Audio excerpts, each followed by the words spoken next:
জানা অজানা কাহিনী। মহাভারতবর্ষে যখন করির বিনিময়ে সবকিছুই কেনা বেচা হতো, ঠিক তখনই ব্রিচাপিলা তিন গম্বুজ বিশিষ্ট আকর্ষণীয় অত্যন্ত মনোমুগ্ধকর এই মসজিদটি গুরুদাসপুর উপজেলায় ব্রিচাপিলা শাহী জামে বড় মসজিদ নির্মাণ করা হয়।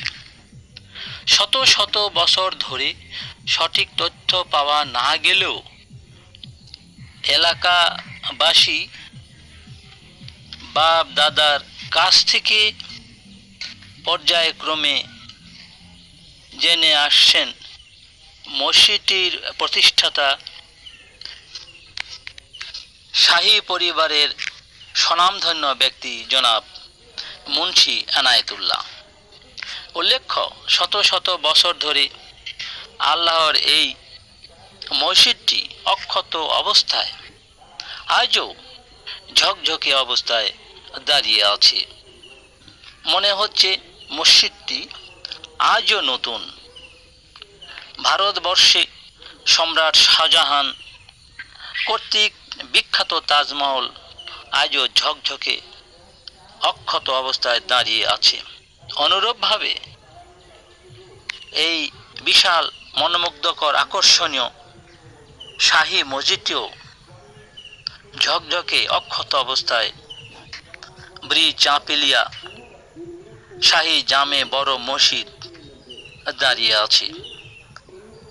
জানা যায় প্রতি ওয়াক্তে প্রচুর মুসল্লি নামাজ আদায় করেন ইনশাআল্লাহ।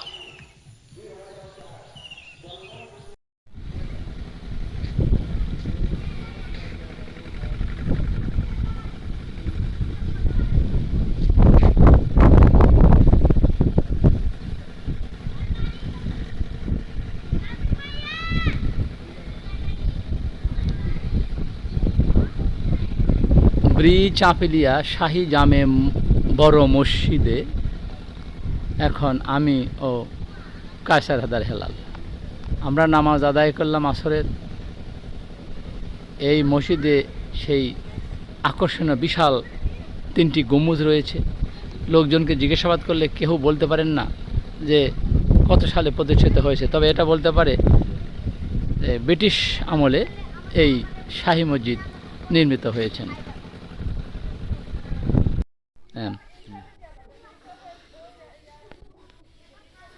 আমি এখন অবস্থান করছি গুরুদাসপুর উপজেলায় ব্রিচাপিলিয়া ইউনিয়নের 6 নম্বর ওয়ার্ডে সেই প্রখ্যাত শাহী মসজিদে।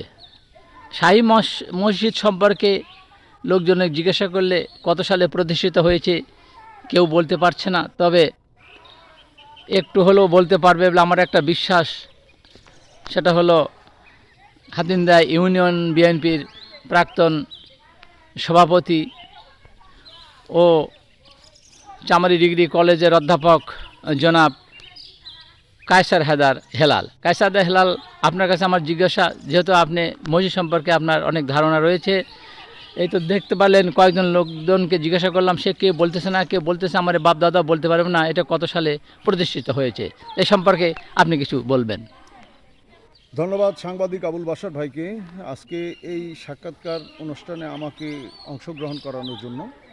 আজকে আমরা আসলে আসছি গুরুদাসপুর থানার এই 6 নম্বর ব্রিচাপিলিয়া ইউনিয়নের 7 নম্বর ওয়ার্ডে শাহী মসজিদে দাঁড়িয়ে রয়েছি। এখানে আমরা আসরের নামাজ পড়া এবং এখানে আমাদের একটা বিশেষ কাজেও আমরা এখানে এসেছি।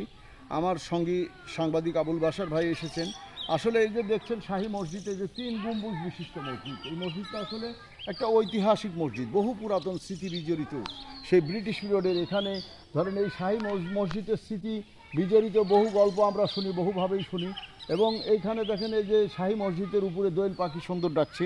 আসলে এত সুন্দর একটা পরিবেশ এবং এত সুন্দর একটা মধুর মনোরম পরিবেশে আসতে পেরে আমার মনেরও অনেক পরিবর্তন হয়েছে।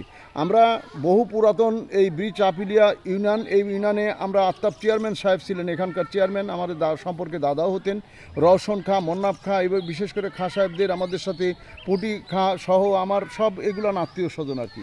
আর রোকনুজ্জামান খান তারা আমার বন্ধু মানুষ, তার এখানেও আমি এসেছি। চাঁদ ভাই, তারা ভাই, মন্নাফ চাচা, রওশন চাচা, রুস্তম ডাক্তার সহ আমাদের সবাই আসলে আত্মীয় স্বজন এখানে, আমাদের পূর্বপুরুষদের।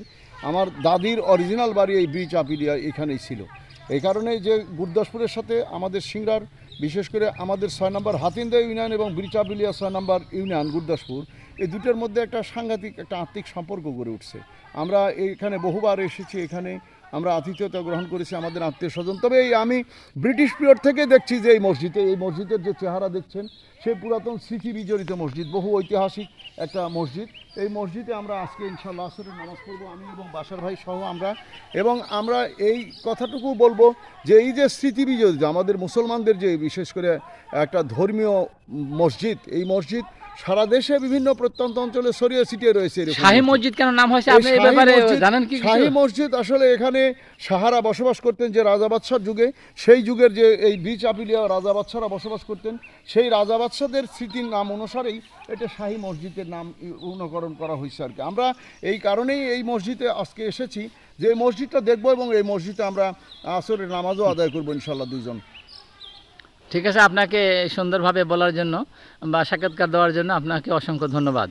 আপনাকেও ধন্যবাদ।